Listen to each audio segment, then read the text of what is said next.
Stromae et le massacre de son père, une qui lui a été cachée pendant 3 ans. Stromae, artiste inclassable et mystérieux, a fait un retour flamboyant avec son album Multitude. Il est actuellement en tournée pour interpréter sur scène ses puissantes chansons. À 38 ans, l'artiste belge d'origine rwandaise par son père a trouvé la sérénité.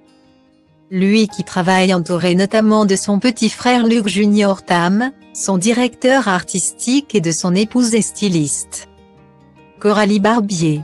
Cette dernière est devenue son épouse et la mère de leur fils de 4 ans dont il préserve scrupuleusement l'identité.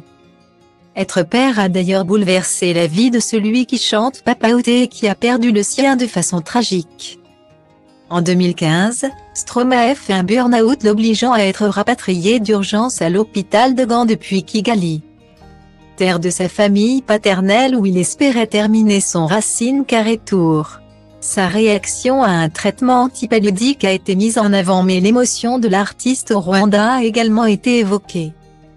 Car elle est liée à une terrible douleur, la mort de son père lors du génocide qui a déchiré le pays en 1994.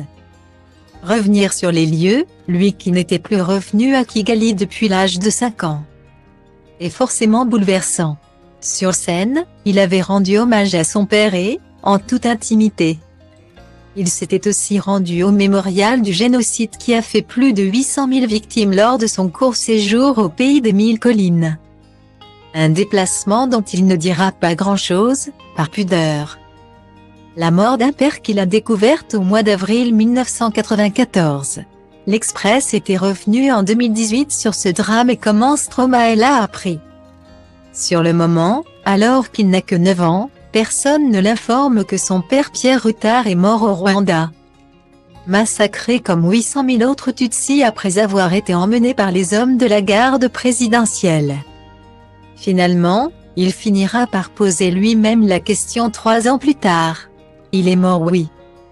Je l'avais un peu deviné. Alors, je n'ai pas pleuré. Peut-être que je m'étais préparé. Barricadé.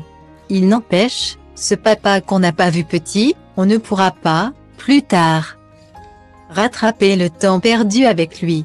C'est cela, le deuil, confiait celui qui n'a pas grandi avec son père, séparé de sa mère quand il était petit.